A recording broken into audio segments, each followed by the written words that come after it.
Get into the action all summer long. Listen to that. Summer. Woo! The season's over. The NHL season's over. The NBA season's over. But there's still lots happening in Sports Interaction, including we got the draft coming up.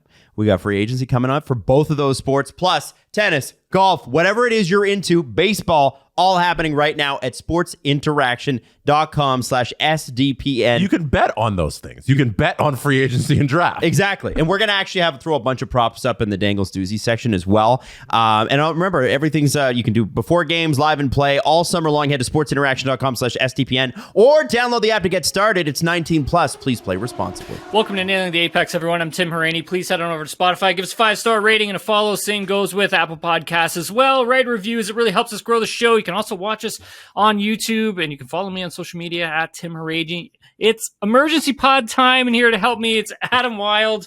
Adam, what's going on, man? How are you, Tim? It's nice to be back. I didn't expect to be back this early, but thank you. Yeah, no, it's always good having you back, especially so soon. Thanks, man, for your time. I really appreciate it. So Alpine F1 has sold a 24% stake in its team to a large consortium group that is made up of Ryan Reynolds, Rob McElhenney, Michael B. Jordan. That's the Maximum Effort Group, along with RedBird Capital Partners and Otro Capital. So the spend by the consortium is roughly around 218 million USD, and it's interesting because that values the team around 900 million, and we'll get into that a little bit later, but just a little background on the other investors. So the US investment firm RedBird, so their I guess you would call it portfolio would be pretty big. They own portions of the Fenway Sports Group, so that's like Boston Red Sox. They own Premier League, Liverpool FC, parts of that. Also, they hold a stake in AC Milan as well. And as for the Pittsburgh Otro, Penguins too. Yeah, yep, exactly. So, and then the Otro Capital, so their co-founder, Alex Shiner, so he'll join Alpine as they're on the board of directors, the Alpine racing team. So, and it was interesting though, Adam, like in the email that I got at like 2 a.m. Of course, it always happens then. Always. Such a weird time, too. Yeah, it can never happen at a good time. So it was interesting in there, though, like Renault had really, punched forward the fact that this was just an investment only in the F1 team that's in Enstone and had nothing to do with the engine operation side of things. Mm-hmm. So I thought that was kind of interesting. But, I mean, this story has a ton of legs, obviously, because of who's attached to it, for sure. Mm-hmm. And I think this kind of like for us and what we do, this kind of like hits home everything: entertainment, Ryan Reynolds, Canadian, and Hockey. Then Ottawa Senators. Yeah. Oh yeah. Yeah. The deal that wasn't right.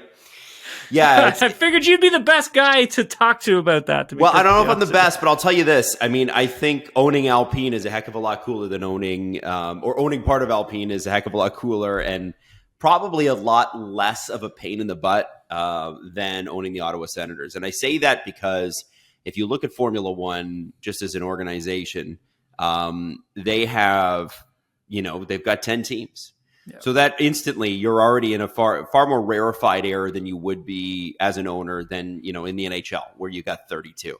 And I think that, the reason that, the Remington Group, which, Ryan Reynolds was a part of, he probably would have, I don't even really know what the actual percentage of his ownership of the Sens would have been. It's somewhere in the neighborhood of like 3 to 5%. Mm-hmm. Gary Bettman had a preferred candidate from the beginning, and that was the guy that got it. That's Andlauer. And Andlauer made his money. He actually, his company is the company that transported all the COVID vaccines, refrigerated trucks. Literally, that's what he does. He dropped out of school, worked for McCain Foods, learned about refrigerated trucks, started his own company, and has owned a piece of the Montreal Canadiens, I think about 10% since 2004. And I think, in the NHL, it is a bit of like, I don't want to compare it to like a crime family, but it's a little bit mafia, right? It's a little bit like it's who you know, and you got to wait your turn. And that's why they wanted to. So the way they set it up, Tim, with the NHL was Ryan was not supposed to, at least in the NHL's eyes, attach himself to any one group. They said, we want you as a part of the league. We like what you brought to Wrexham, and we love your brand, but we don't want you to attach yourself to anybody because they might lose. We want you to be free and clear, and we will attach you to any group that wins as a condition of sale. And Ryan Reynolds, rightly, as a business person, said, no, I don't think that sounds like a good idea. What if I don't like them? And so he attached himself to a group that was willing to pay over $1 billion for the Senators, and the NHL turned it down. And so then, I think the deal ended up being at about $920 to $950, somewhere in there. I don't even know if that's how much the Senators are now worth. No. They were purchased for something like $100 million or even less. No offense to the Ottawa Senators, Adam, but they're not worth. Well, but this is the thing, right? With that value is like, that's out of proportion. That can't be right. Well, it's hard to say. I think that if you were to truly value them, they're probably an $800 million franchise. But you had a bidding war. There were 6 or 7 guys who were in there with real money, some with fake money, some with not real money, and they just they ran up the bidding war. And Andlauer, for his intelligence, was like, no, I know I'm the preferred candidate. Why would I move off of $800 million? So it took him like 5-6 months to get him up there. All that to say, I think that the bureaucracy in the NHL is part of the reason it's being held back. And I think the fact that a group like Liberty Media owning the entire franchise, but then, of course, the teams owning their pieces, I think that Ryan Reynolds and Rob McElhenney have made a global purchase. The Ottawa Senators, that purchase would have been like it's more localized. It's a North American thing. Alpine, while not necessarily a huge North American brand, Renault is is the second biggest car manufacturer in the world. So being associated with that, being associated with the sport, with the growth that Formula One has, and I'll be honest with you, Tim, the one thing I'll say, and then I'll turn it over to you, is that of the cool brands out there, like Ferrari is cool. When what do they say about Mattia Binotto said, when you ask a kid to draw a car, they draw a Ferrari. Draw Ferrari, yeah. That's right. Mercedes-Benz is how many songs of our generation do we grow up with? I'm in the Benz, I'm in the Benzie, that sort of thing. Like, they're part of the popular culture. McLaren is first off, it's a great name for auto racing fanatics, but also the supercars that they make are fantastic. I'm a huge fan, obviously. Alpine doesn't have that kind of cool it factor in the same way. Renaults are they build cars, like normal cars. And Alpines are the elevated version of that, but they'd be in line with Acura, cool, yeah, but sports cars. Yeah.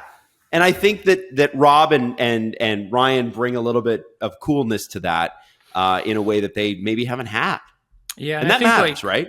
Yeah, and also looking at Alpine, as a small little car brand that Renault owns, and that sports car sort of division trying to make its way into North America. I mean, they don't sell the cars here yet, but from my understanding, that is something they are trying to do, is trying to get Alpines sold in the Canadian and North American market.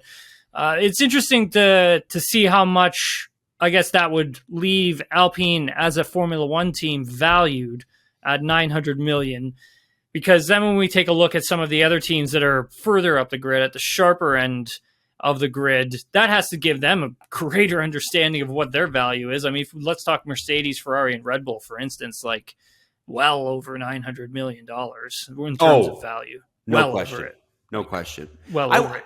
And especially because they're, perennial top 3 teams. Renault's had its struggles, and I think they probably want to get back to being more of an engine supplier than they are currently. I mean, they lost McLaren, I think, used Renault for a while. Williams used Renault. Red Bull used Renault, and now none of them do. Mm-hmm. And none of them will, it looks like. I mean, even Aston Martin's got Honda. I don't know what McLaren's going to do, if they're going to stick it out with Mercedes or not. But I don't know. Do you probably?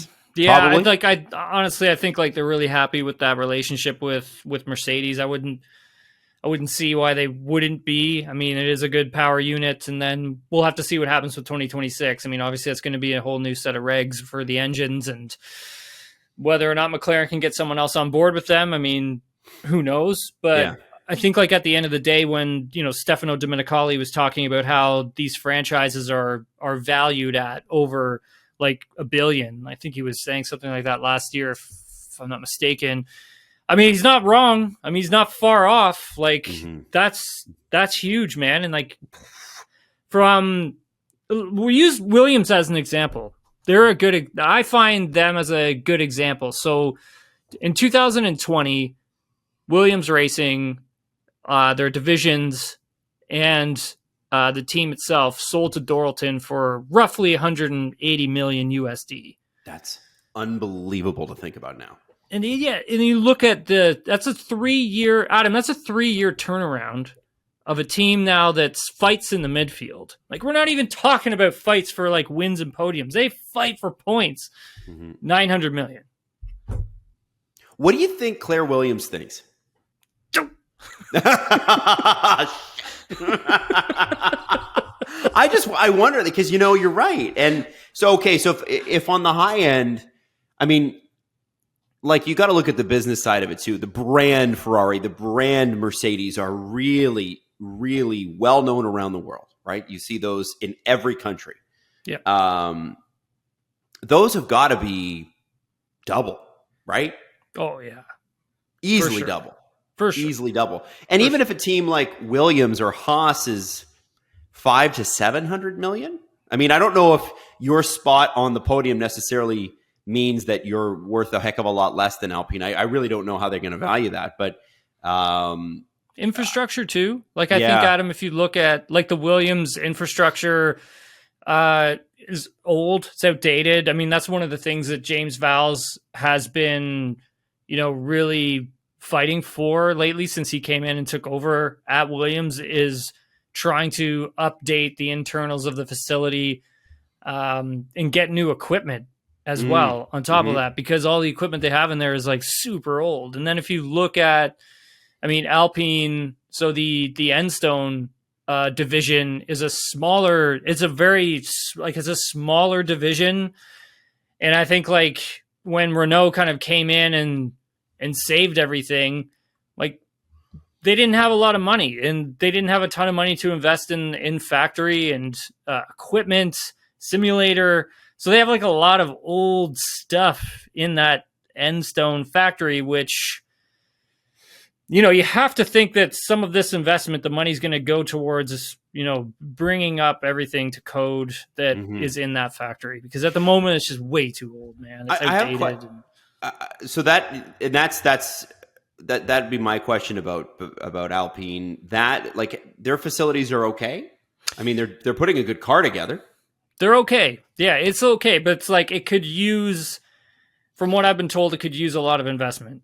Okay. Especially behind the scenes. Maybe 200 million, perhaps? Ton of yeah, exactly. Well, exactly, right? Like, so that's where I think when you look at this team, you look at this this purchase, even though it's not 25%, it's 24%, you still have to hope that, that's where a lot of this money is going to go to, is to refurbish some things, get some new things in there, and add to the staff, because again, they're one of the smaller teams on the grid in terms of staffing. Like, they're not like the Mercedes, and they're not like Ferrari, and they're not like Red Bull.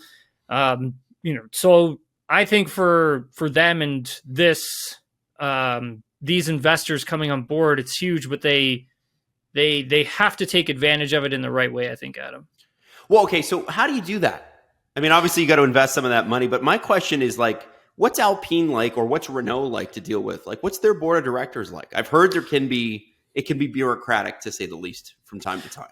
I don't doubt it. I think like a lot of it is just basically, you know what it feels like? It feels like they're done investing a ton of money into this team.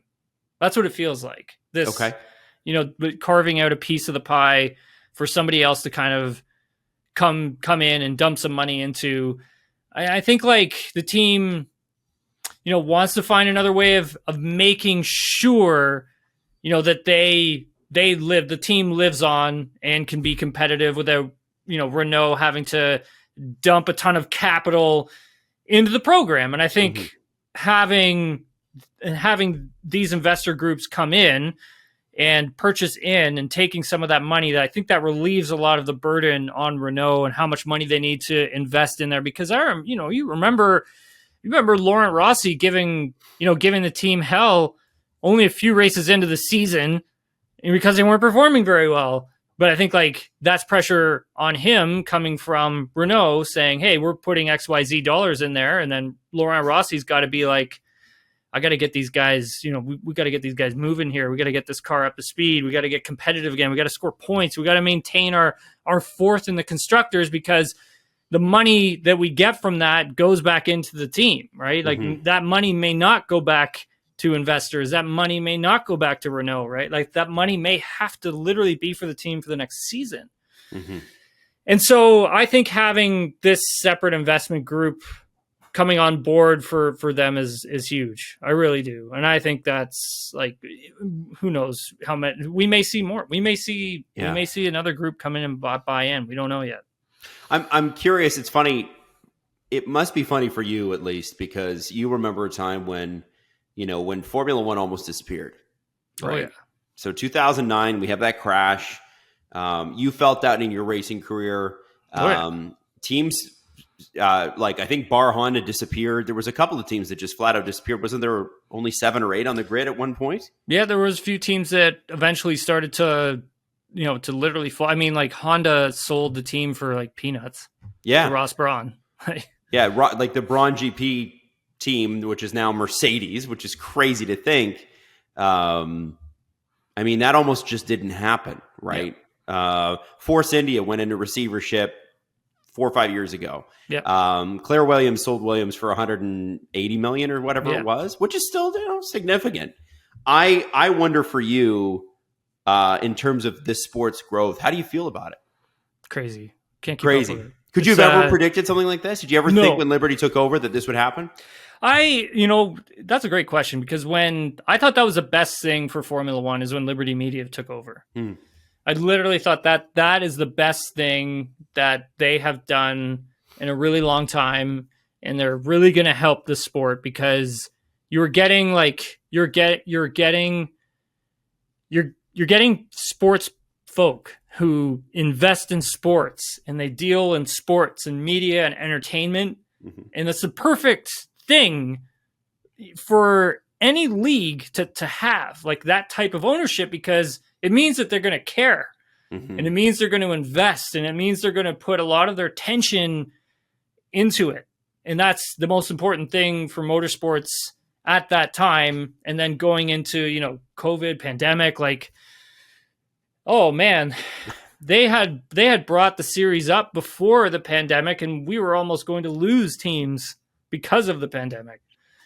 And so I think for Liberty Media, like what they've done is it's kind of unheard of almost, I think, Adam, right? Like, cause you follow sports just as closely as anybody. And I mean, for yourself, when you look at Formula One, like what do you see, I guess would be the next question. Because for me, like what I see is like, I never dreamed of it being as big as it is right now. It's awesome for sure. But at the same time, like I saw it getting big, but I didn't see it ever getting like this. Well, I thought it was telling when I think it was the Saudi Public Investment Fund made an offer a couple of years ago for $20 billion. And everybody was like, wow, that's crazy. They're only about, I think the valuation at that time for Formula One, and this is just 2 years ago, was like 15 million or billion, 15.75 or whatever the number was. And the CEO of Liberty Media comes out and says, if we're selling it for a hell of a lot more than $20 billion. And even between then and now, $15 billion right now would be an absolute steal. $20 billion would be a steal for this. It also makes me wonder too. Okay, so Andretti and Cadillac, Andretti Motorsports, I guess, so funny, right? Formula One is very politicky and that sort of thing. If they want to get an 11th team on the grid, and I think there's probably room for 12, and Liberty is the type of group, they own baseball teams. They know what it's like to have franchise value, which is what they've sort of done with these teams. They probably do want to add. the cost was supposed to be for, like, we call them in the NHL franchise tags, right? So if you buy the rights to put a team in Vegas, which eventually became the Vegas Golden Knights, that cost Bill Foley $500 million. And that's before the arena. That's before anything. He just paid $500 million and said, okay, this is my team, and now I'm going to build everything. The Seattle Kraken, $750 million. And they're saying that, assuming that they expand to places like Houston, they re-expand to Atlanta, other places in the NHL, all of those franchise tags will be $1 billion. I can't see how, if Alpine, which is a mid-ranked team, and that's not a disgrace, by the way, that's very, very difficult to do, is close to $1 billion valuation, and that's just this year, okay? I can't see how the cost to buy a franchise within Formula One nowadays is $200 million. I understand why team principals and team owners are saying, listen, if we're going to dilute the prize money, these guys have got to pay more money to get in. And frankly, there's no reason to dilute the prize money. That's a whole sideshow thing that's BS. But the reality of the situation is, I mean, I know it's a lot of capital expenditure to put a team on the road. Andretti Motorsport has the capital and they have the facilities. I just wonder how it could only be $200 million at this point. How could you pay $200 million for something that's, in theory, instantly going to be worth $500 million? Yeah, no, right? It's great point that you make. It's got to be higher. I think, and that's one of the things that the teams are definitely talking with Formula One about. You know, it's the anti-dilution fund of $200 million for a new team coming into Formula One, where it doesn't make sense anymore. I mean, that $200 million that was thrown around, that's basing it off of what Williams had sold for back in 2020, and them moving that up, saying like, okay, well, we're in 2021, that's gonna have to be, $200 million, which is going to be our anti-dilution fund. So everybody has to sign off on that. So they did. And I think at the end of the day, it's going to have to be looked at closer, because you make a great point. Like, has to be somewhere in the neighborhood of $600 to $700 million if you're going to be coming into F1. And then again, on top of that, they have to provide, I would say, insight, data, information on how they're going to help Formula One grow Formula One. Yeah. And I think they need another American team. I think that's fair. I mean, like, they've got one, but Haas has, the Ural-Kali thing kind of threw everybody off as a sponsorship. And I think Gene Haas and Gunther Steiner have done a good job with marketing that team. It's done great, but again, it's quote unquote Team America, but it uses a Ferrari engine, and I want to see an American team and be very American, because what it will do is it'll be rah America in the United States, and everybody else will hate it. And I think that's kind of fun, right? That kind of tension is great, because Europeans have a very different sensibility than North Americans, and especially Americans. Like, with Canadians, we're our own little small culture within a culture. But I think when you look at the way Europeans look at business, look at racing, the business of racing, what they expect from their drivers, all of those things, it is completely different from what you see from the guys in NASCAR and IndyCar, and how and I think that Formula One could use a little bit of that, because that kind of tension is good. It's creative tension.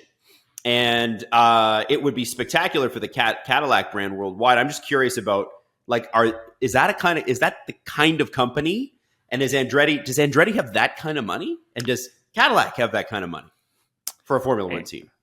Yeah, I think Andretti's got some big backers coming in too, which is important, obviously, for Formula One, to make sure that we don't get another situation where we get like a Spiker GP showing up, or one of the other teams, like at the back, that are just kind of there to make up the numbers, and at the end of the day, they can easily fold and be gone one day. So for the teams that are deciding that they want to come in, they also have to have that proof that they can stick around, fight it out, and stand on their own two legs, which is important. I mean, it's not like you get into Formula One and you're going to be like, yeah, I'm going to get into Formula One. I'm going to sell a bunch of sponsorship, and that's what's going to keep us on our feet. No, we have to have that money to come in so we can immediately be on our own two legs and running, and we pick up the sponsorship as we go along. And so having that initial investment is huge. And for Andretti, I think that they do have that, and that's not so much of what the worry is. It's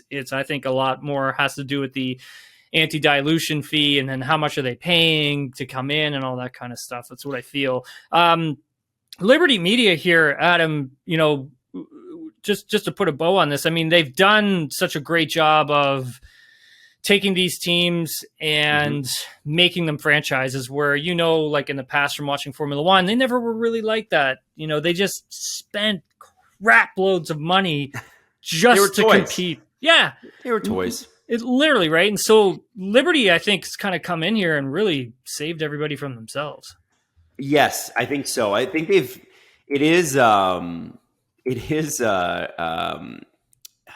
hard to say this, but like it is sort of an American sensibility when it comes to business, right? It's almost what they tried to do with that Super League with European soccer, where they tried to take the 8 biggest teams and then turn them into a franchise. And I don't know if Liberty wasn't a part of that, but you know what I mean, right? There's that, and it's really worked. And I think it also makes it far more accessible for fans. There's a reason Ferrari was the big team in the 90s. It was because it was red and it was easy to understand. I get a Ferrari. Explain to me what bar Honda means. Explain to me what Minardi means. Explain to me what even Braun GP. What the hell is that? How do I cheer for that? Where do I buy a t-shirt for that? Even McLaren, which is one of the greatest names in motorsport, doesn't mean much to somebody that doesn't know anything about motorsport until you see a McLaren on the road, which is why they got into that. And, Ayrton Senna, I mean, God, the money back then was crazy too, right? Those rich guys, like Ayrton Senna was making, I think, $20 million with Williams in like 1994. So like, how do you make you can't turn a profit like that with with 1994 money, can you? Well, I mean, like, look at, okay, I want to throw around numbers. Even into like 2014, 2015, 2016, like you look at the teams that were at the front. I mean, they had to, like Mercedes had to be close to 400 million on 2 cars. Had to be for a full season. Yep. And it's kind of, okay, well, how are you going to make that money back? Right? Because it's like the payout at the end of the year isn't going to be $400 million. Yeah. No, so it's not. So it's kind of like, the cost cap that they've brought in, or the cost cap that they've introduced, and I understand that some folks have issue with that, but honestly, it's the best thing for Formula One is to have this cost cap. Now, whether or not you should be allowed to spend on your factory without it, including in a cost cap, okay, well that's another argument for another time. The fact of the matter is that spending on the car itself, this is how much money you can spend. Brilliant. It was a brilliant idea. And I think we have to give the folks at Liberty Media credit for getting all 10 teams on board. Because Adam, I know it was not easy to get all of them on board with that. You can't get them to agree to anything. It's hard. It's really hard, right? Yeah. And so I just think what we see the Alpine team valued at is because of, it's the reflection of not only the series doing really well, but also because of that cost cap. Now, I have a question for you. Lawrence Barretto on Formula One's website today said that, here's the quote, sources say that a race seat at AlphaTauri is next season is a genuine option for Daniel Riccardo. That's on Formula One's website. Okay. All right. Now, I feel bad for Nick DeVries because, like, really, the guy just freaking got here. He's been saddled with a terrible car. Like, I'm not sure what everybody expects him to do. But what does a guy like Daniel Riccardo bring to AlphaTauri if they're trying to sell it? Because Red Bull has said they're not trying to sell it. Yes. But if you put a marketable driver in there, and a team that they're really not investing all that much in, what then becomes, like, they could cash out a lot of money.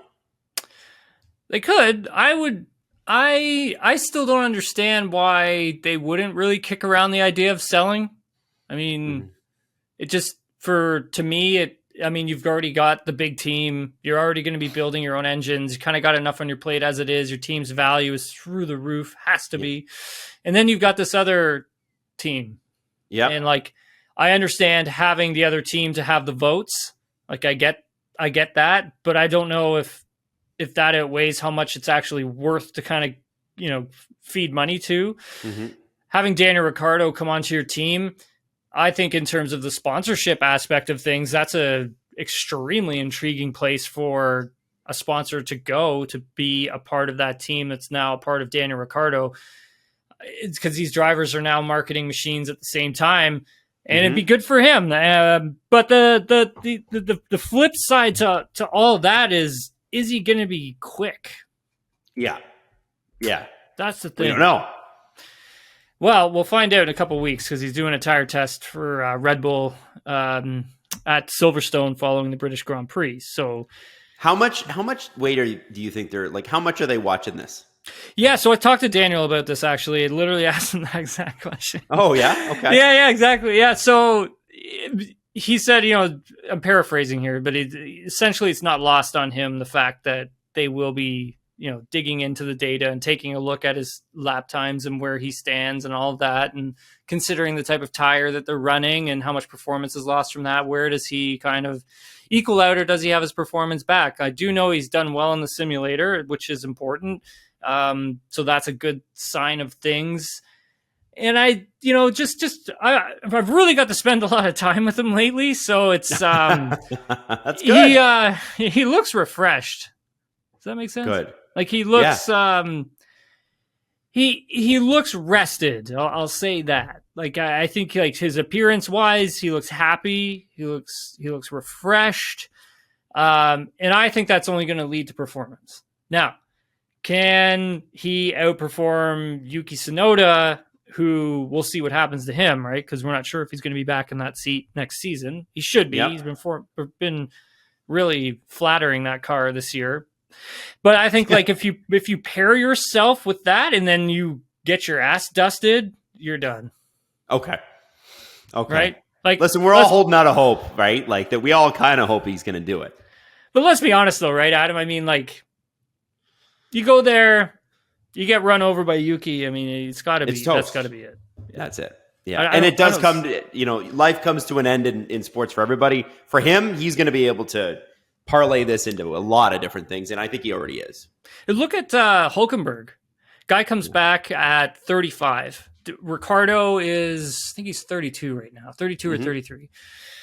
Hülkenberg comes back at 35, and arguably he could be better than what he was when he left Formula One. Like he's been really good. Like his qualifying has been solid. If it's not for the car like dropping out of balance due to tire issues because of the way the car is set up, that's another story. It's not really Hülkenberg's fault, but his qualifying has been awesome, Adam. Yeah. Been really good. And he's out qualifying Magnussen, which is surprising. Sure. Something else I wanted to touch on here, more along the lines of like going back to this investment group and maximum effort. I mean, we've seen what McElhenney and Reynolds can do with owning something outright, like they do with Wrexham. This is different. This is much different. Yeah. And, F1 has their, Drive to Survive documentary series, right? And I'm not sure what stories they're going to be able to tell. Well, I think you have this for the cool factor of these guys are kind of the it guys right now because of Wrexham and because of Deadpool, I think too. The story to tell here isn't the same one as Wrexham, right? Wrexham's story is a team that's supposed to pull itself out of the gutter. If it was a similar one, it would be like Williams a few years ago if they bought that.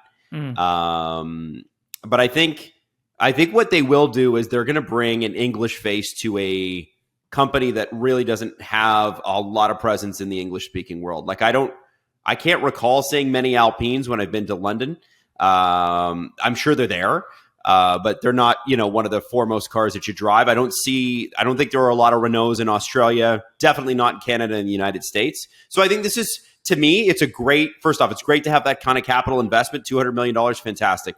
But then you have a way to reach English language audiences in a way that perhaps you didn't before, because part of the ownership is there. And I think that kind of coolness is going to bring people in.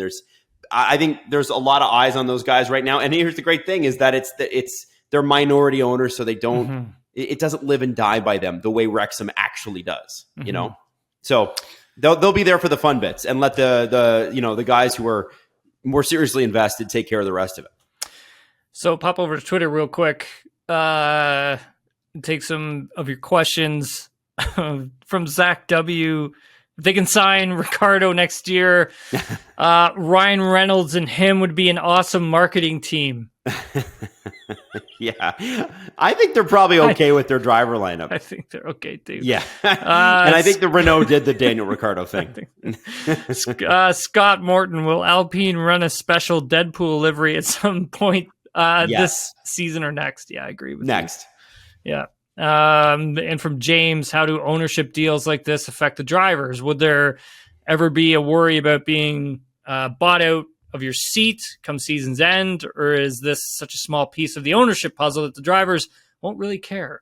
What do you think, Tim? I honestly don't think that they'd care much, right? Like usually their deals are strictly done through the team. And then obviously you have Otmar there who's kind of separates the team from the big business side of things. And so honestly, if the driver's not performing, then they would be replaced, but there's no, why would you get rid of Pierre Gasly and Esteban Ocon? Like those are two incredibly great talent drivers. So. Yeah. And they're young.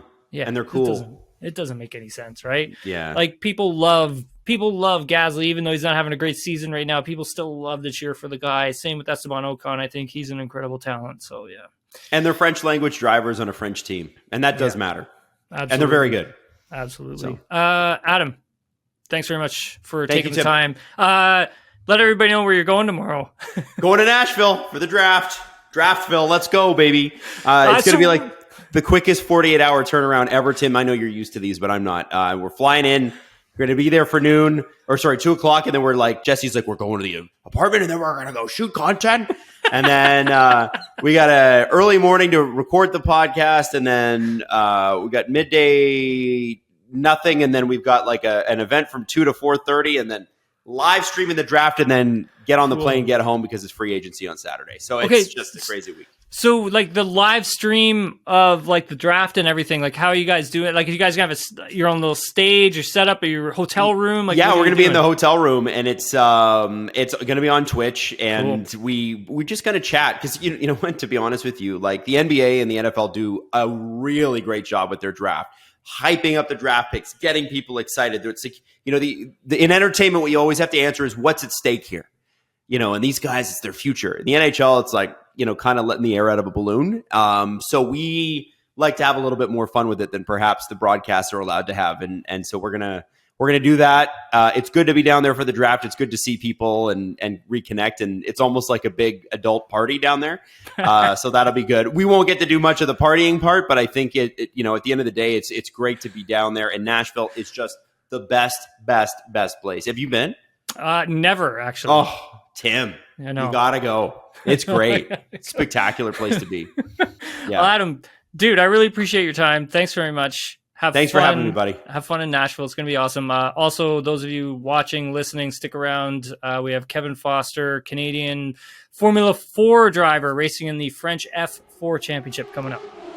Joined by Canadian Kevin Foster, racing in F4, French F4. Kevin, thanks very much for taking the time to do this. How are you? I'm doing well, thanks, Tim. Thanks for having me on. Anytime. So you're out in Calgary? Yes, I am. Nice. Whereabouts are you?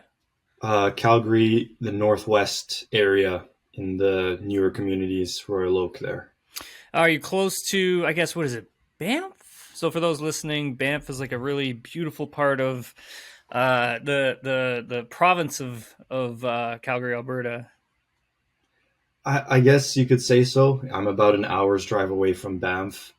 Funny you mentioned that. Whenever someone asks me where I'm from, I just say, do you know Canada? Yep. Do you know Vancouver? Yeah. Okay. So I'm about 10 hours drive from Vancouver in some direction. That's probably all you need to know. Yeah, I get that too. Like, it's like, where are you from? Well, Canada. Whereabouts? Well, Ontario. Well, we're in Ontario. Okay, do you know where Toronto is? Everybody's like, yeah, we know where Toronto is, but they always mention like, hey, I know where Toronto is, I know where Vancouver is, but that's all we know about Canada. And it's like, Yeah, exactly. okay, there's a lot. Yeah, there's a lot more to Canada, and there's a lot of beautiful places around here. Kevin, so racing in F4, French F4. So can you just take our listeners through a bit of your journey, because you and I spoke about a year ago when you had actually won the scholarship to get into the program. Yeah, I don't quite remember where we left off there, but yeah, racing on the scholarship, the feed racing scholarship, and that was all. I attended that because of another scholarship, so it was just a snowball effect, right? The initial one was a karting scholarship that I won that was put on by Road to Racing and Area 27. Won that, which then covered the tuition to go to feed racing, did their 5-day school course, went through the entire shootout series of quarterfinals, semifinals, and finals, was able to be the fastest driver in all of those occasions. And so in the end was the eventual 2022 feed racing champion, which secured me a spot and the scholarship to pay for my season in French F4 in 23. The feed racing, can you just explain to the listeners a bit about like what actually that is? Like, because it's actually pretty important. Yeah, of course. So feed racing is a racing school that tries to emulate the racing Elf volants in France way back when. So Volant Elf was a racing school that turned into a competition.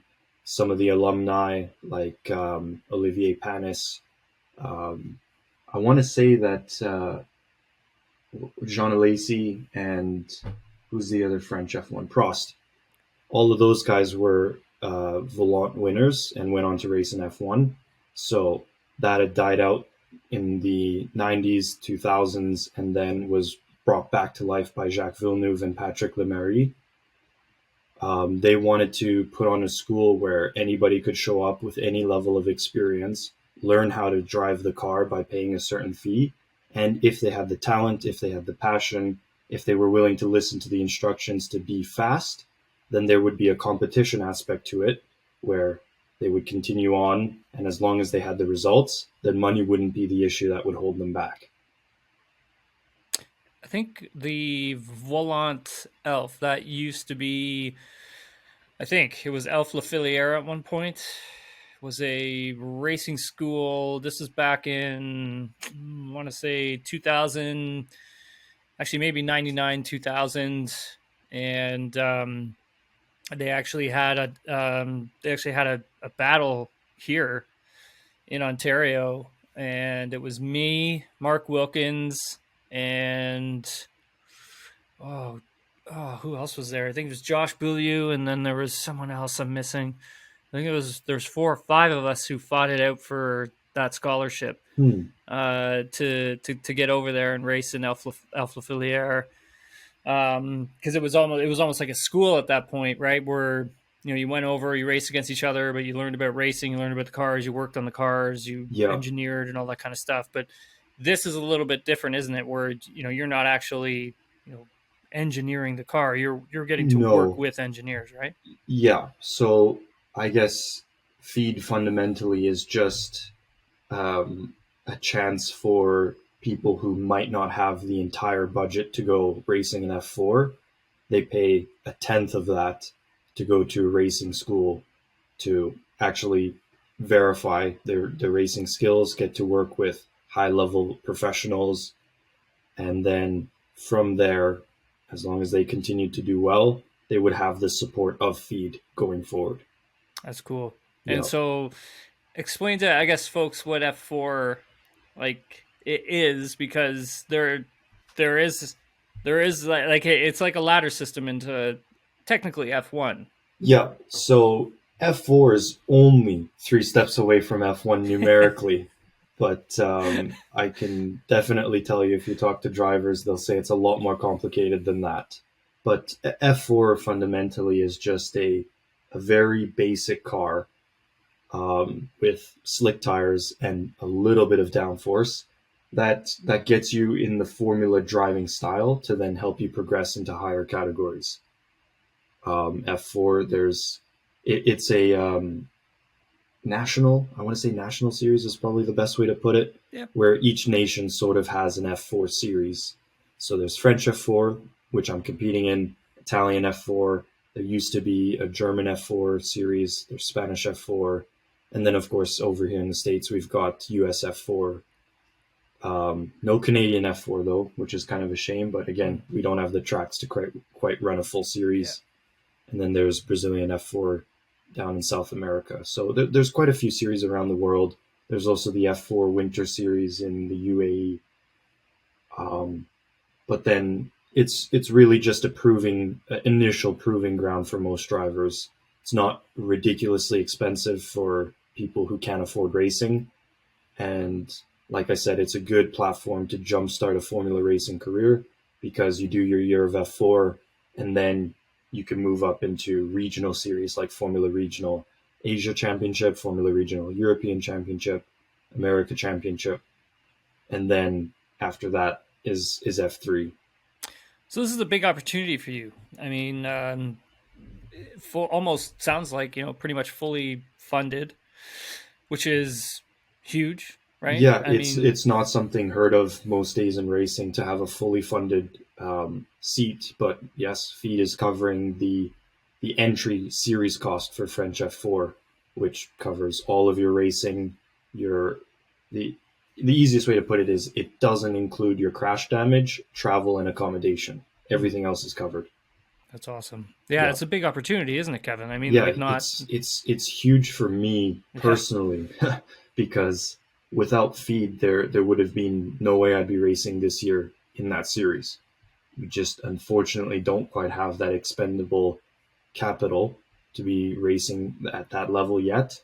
So to have, I'm already fighting a bit of age, being 19, where most of my competitors are 15, 16, 17. If I was 16 and had the money then, I would have been racing, but I didn't. I kind of had to make my way, find my opportunities, even to just start my Formula racing career in F4. And so even though I'm a bit older, definitely more mature, and I can say that, I made this work for myself, at least got a chance to start it for myself. Yeah, and then in F4, you've been doing pretty good, man. So why don't you tell everybody how good you're doing? Yeah. Well, what Tim is probably referring to is that on my debut weekend, I managed to win a race. And, there's 3 races to that weekend, to our weekends. There's race 1, which is set by normal qualifying, fastest lap is on pole. Race 2 is the top 10 qualifying times reversed. So P10 becomes P1. And then race 3 is your second fastest lap in qualifying. And on that particular weekend, which was at Nogaro on Easter weekend, which in France is sort of a tradition for racing, the racing season gets underway on Easter weekend. My main championship rival took pole by half a tenth on each race 1 and race 2, or race 3, sorry. He managed to hold me off for race 1. So he was first, I was second, which already at that point was a major success. And it had proven everything that I had worked and done up to that season opener had worked. Race 2 was the reverse grid race, managed to get by 2 people into P8, which meant that I scored 1 point, given that the top 8 people in the finishing order scored points. And then in race 3, got a really good start, and then it was lap 1 to last lap, led every lap, and then victory, which was really cool. And then you've been kicking ass, man, is basically what I'm saying. So yeah, thanks. It's just I don't even think about it in the moment, right? It's you show up to the weekend, you do your job, and then you leave. You reflect, you go over the data, you go over your video, you do everything you can to improve yourself for the next time that you need to get back in the car. Yeah. But I really don't have a chance to just like sit back and, look at what I've done so far. Yeah, no, I understand that. That's Yeah. no, it looks like in your season's still going, right? I mean, how many Season's still going. Yeah, We're how many on races? this, the summer break, I suppose. We had a month between where I last left, which was Spa, and then where we're heading to Misano, which are two flyaway races, the two races that are outside of France. Yeah, we've done 4 races. So Nogaro was the opening weekend, then at Manicourt, where Feed was. Didn't quite do as well as I wanted, but still managed to salvage what was quite a mediocre weekend to my standards. Then we went to Po, which is a historic street circuit. It's been hosting Formula car races since, I want to say, the 30s or 20s, something like that far back. Time. Yeah, it's been a long time that they've been racing at Po. Actually took double pole there in the wet on a street track, which was just an incredible feeling. Might talk about it later. And then Spa, which everybody knows Spa and how wonderful of a track it is, and it really is. But then there again, P2 in qualifying, P2 finish in race 1, P8 finish in race 2, and then P4 in race 3. So pretty decent showing. Still not at the results I would have wanted, but it was still decent. And so those were the 4 races that have finished. P3 in the championship standings, and then the remaining 3 races are going to be Misano World Circuit in Italy, then Lebanon, which is a more club circuit in France, and then the season finale at Le Castellet or Paul Ricard. Paul Ricard, yeah, nice. Yeah. The Spa. So, what did you think? Do you like it? Everybody talks about the elevation at Spa, Yeah. but it isn't until you actually go there and see it that you really understand how much undulation the track has. Yeah. Like from turn 1, La Sauce hairpin, to the bottom of Eau Rouge, I want to say it's like a 40-meter descent. Oh, yeah. And then you climb 40 meters through Eau Rouge and then Radion.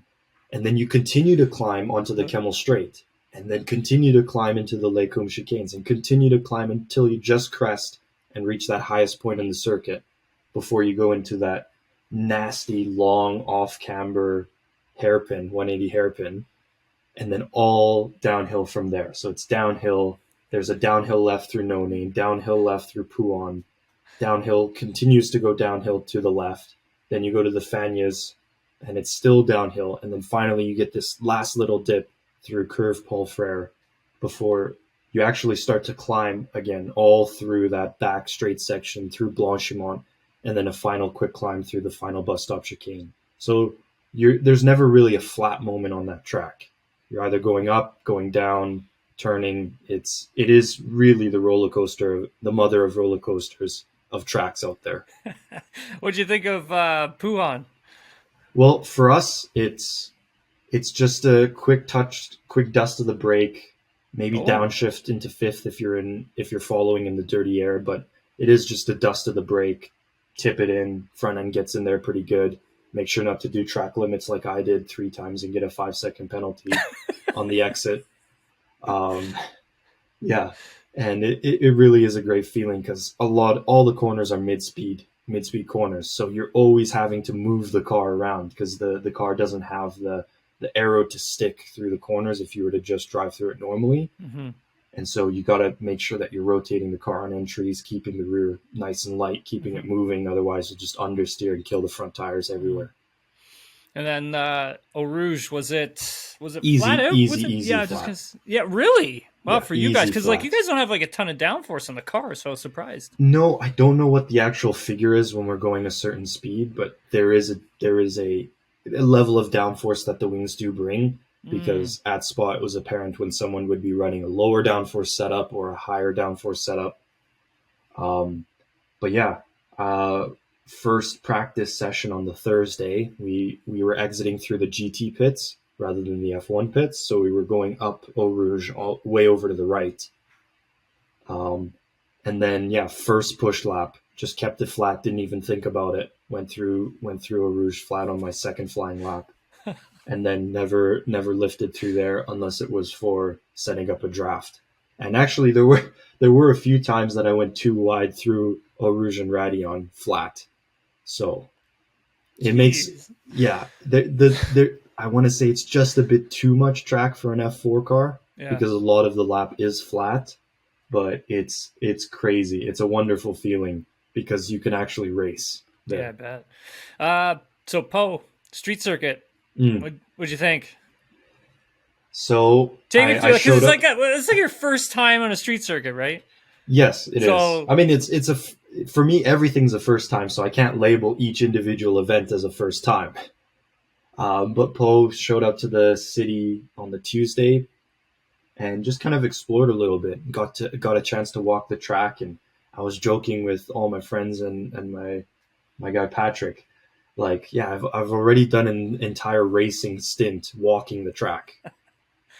But Poe, it's I want to say more technically demanding than Monaco, in the sense that it's the higher average speeds. There's a lot more fast corners, but you still have the threat of those barriers on either side.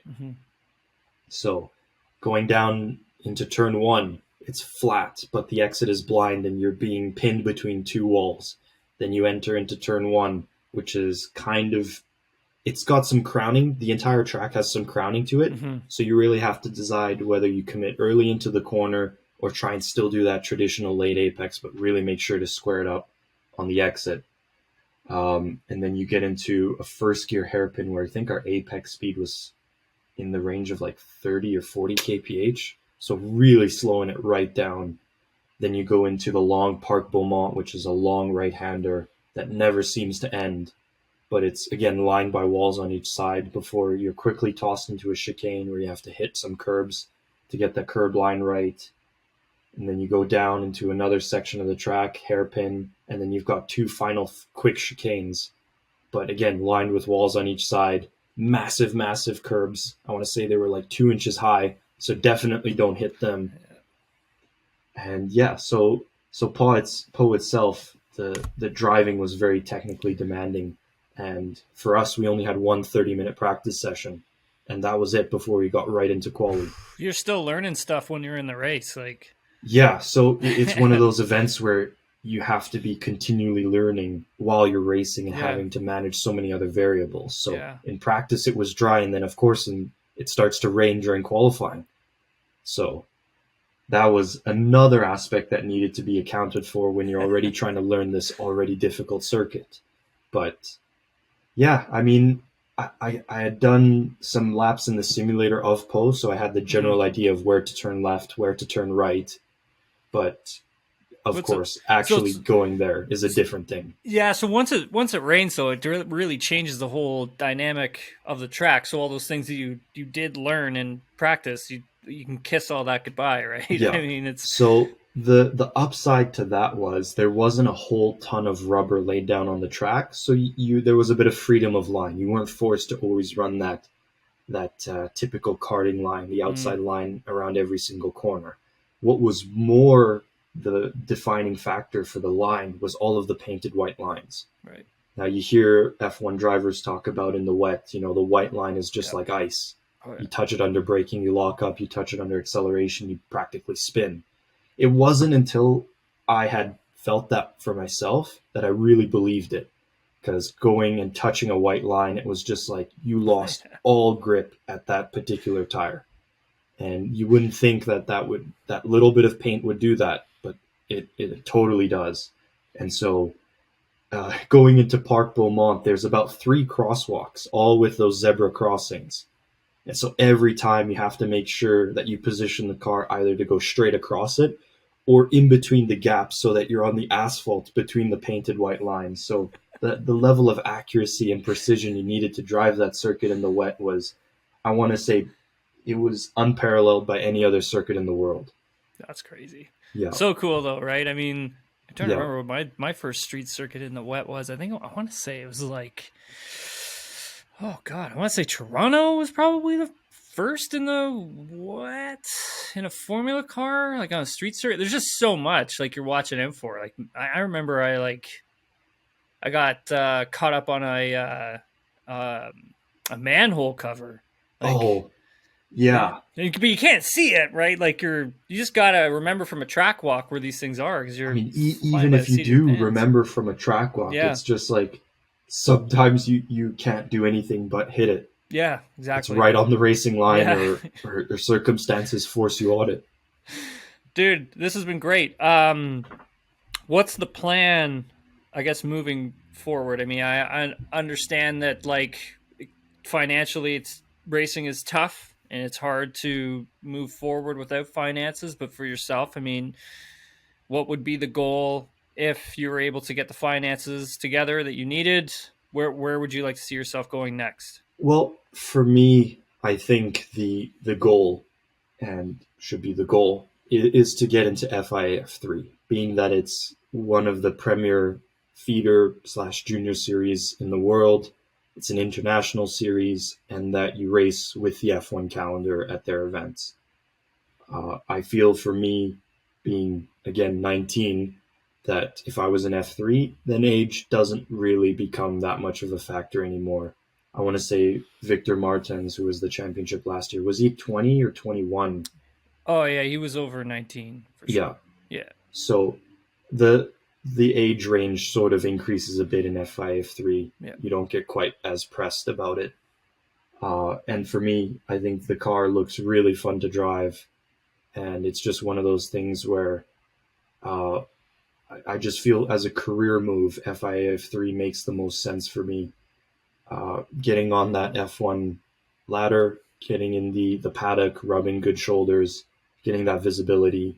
And it also leaves the door open for other series. You do well enough in FIA-F3, but there's no seat in F2 for the following year. Mm-hmm. Maybe I hop over to Japan and do Super Formula for a year. Maybe there's the opportunity to go to IndyCar. It just opens a lot of doors, given that you do well, or even get the chance to go into F3. And then when do you need to, I guess, start making some of those decisions? Well, I guess it's not really making those decisions. It's being, I guess, having the finances to move forward immediately when you can. But when would you like that date to be? Would you like it to be August, September, or as soon as possible? It's funny because since the first round at Nogaro in April, I had already been talking with Patrick, my manager, Patrick, what the steps moving forward are. And so we already had an idea where we wanted to be before even the first weekend was done. And that's kind of just how you need to operate at this level and in this world of racing. But ideally, I'd like to know my future certainly before the end of this year. If not, have contracts signed, seats declared, hopefully into the last quarter of this year. That would be ideal for me. Kevin, this has been great. Thank you so much for your time. Let everybody know where they can, find you on social media so they can support you and what you're doing.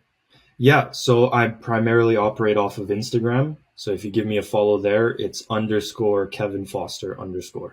Cool. And you'll follow all of my racing content on there. No Twitter for you, eh? I made a Twitter account and then just... It's like how you never use it. I never end up using it. I think on Twitter I'm at Kevin YSF26. Actually, no. There is one post I made on Twitter, and that was my celebration dance after the win in Nogaro. I think it's got like 55,000 views at this point. That's awesome. So I am technically on Twitter, but right. I feel like it's one of those things where you need to have some level of influence or be a bit bigger than just some random F4 driver. I get it. Dude, thanks again for your time. Really appreciate it, Kevin. Good luck with the rest of the season. We'll check back in with you when it's all done. Yeah, thank you for having me on again.